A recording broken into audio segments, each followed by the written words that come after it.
sa prière, ndenge mabote beleza en séance à prière sikoyo, ndenge basala nzambe basengi biso yango.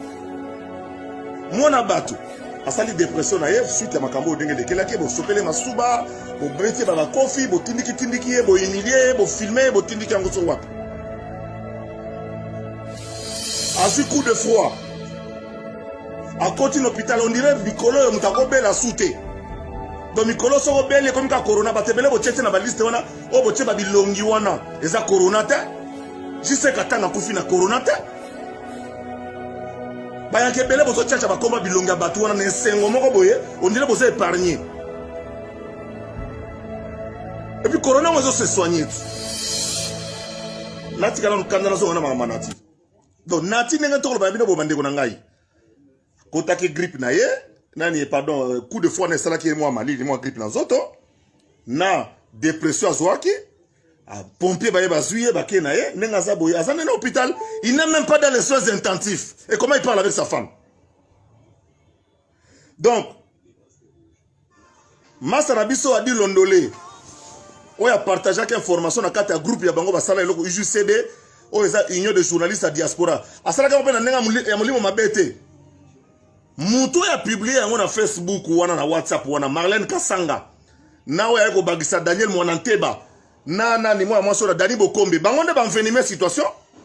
Et comme prier pour Nati, prier pour Nati ba prier le nini. O to prier le Nati ya nini? O biso ba prier na M. Cecily, pour to ba prier le Nati. Est-ce que vous voyez que maman Nati a 82 ans. OK, na 83e année. Boko piquer ce maman na batu crise pamba, likolo ya Kambola information ya Mwanza. Sa femme Mary est tranquille avec les enfants. Ils sont dans une attitude de prière. Comme nous tous. En dehors, en nature, dans la bande de Belé, dans la communauté. T'as to perdre batu na poto wana en très peu de temps. Donc on est tous à la terre na positivité. On dirait nous nous contentons. Il y a moins de négativité. Tout ça, la makamuso qui n'est Nati le koleko. Ane bien moko. Et bien boza lukuta moko. Hein? Bandoki. On dirait son Nati a zate bien pour gagner loko. Pour gagner nini? Sori Nati le a zate yo gagner nini yo. O gagner nini? Muto otaza na ba nemi kiena nu. Azo boko la bango na idéologie. Bana ba okola male ba kena bekola bien na kini. Yo zo panza sangona yo famille na ye. Yo famille na ye. Loko ba tentem so fana kisasa ba bakela zu plateau mobimba loko la ngana ga soki star na bango ma talon na bango balo ba bilobela mwanzanga ye mutabela ga sa modelo yo na kosola to kosola bana na bandi santo yo hein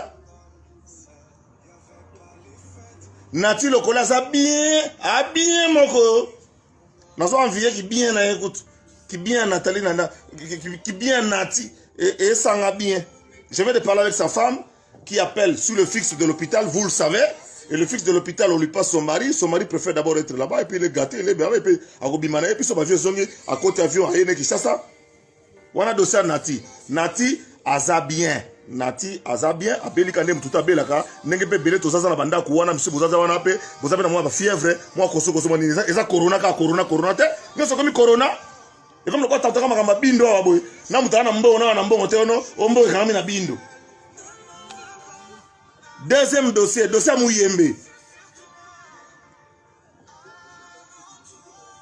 Mouyembe niveau à fouté.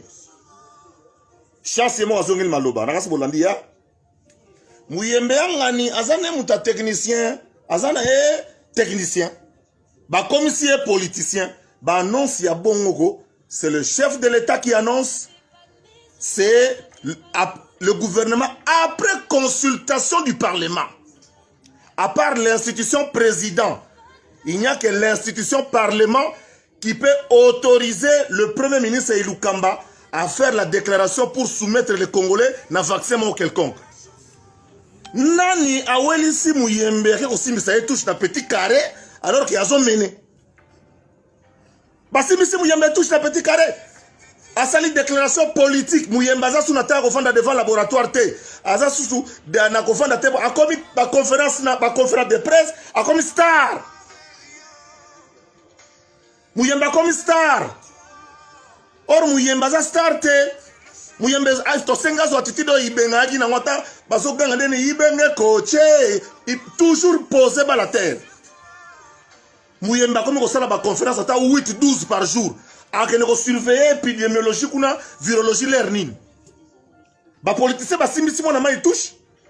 Heureusement ambassadeur aux États-Unis omoni mutasana ki zodi se belé boye a muta biente. Aza muta ki zodi sa troye ki zodi se leki. Ake oliati matamba. Ki zodi se leki nzoka zaki mupanzi. Et Muyembe fait une annonce pareille, une annonce qui n'est... Et ça n'a porté, n'a été... Ça, c'est une annonce politique. Par les temps qui courent, là, Kanda va commander, parce que yo qui annonçait que le Congo a été choisi, on pose le bon à sourire, on dirait qu'on a plaisir, on dirait qu'on va choisir les bisous de côté dans l'eau, là. Bakomeka virus na bango kuna place ezali. Bangonde bazana ba 800 morts par jour, bangonde bazana 4000 morts. Biso même pas 1% de la population. Bakomeka ba vaccin na bango kuna et pas na bango moko. Bakomeka awate. Oh bazo futa ba eta ezondima. Qui vous a dit que Congo ça na nzala? Qui vous a dit que Congo ça na besoin ya mbongo to koma ba koba yao? Vaccin wana bana kini bo banga te ba congolais bo banga te to se mobiliser na ndenga ko sakana te. Contre vaccin wana poza poison. Bako vacciner de ba personnel médical au baza en contact tous les jours na ba te bola chez bango awa na Congo eko yate boko tshera ngai confiance po na minute yo niveau to na méchant na mboko yo ya eloko wana ko kota te boti ko fâcher déjà bo musika bosi bo fâcher déjà to yo ki biso ko tozo veiller awa. Il n'y aura pas de vaccin quelconque test nango awa na Congo bako vacciner bako sala test sur bango moko na ba hôpital na bango na ba personnel soignant na bango parce que bazana bambongo bazana bango riche mais il y a des gens nenga tozana bandeko to tamo na bango boye même muta bato pousse nde bazawana famille na bango ko souhaiter bazala en vie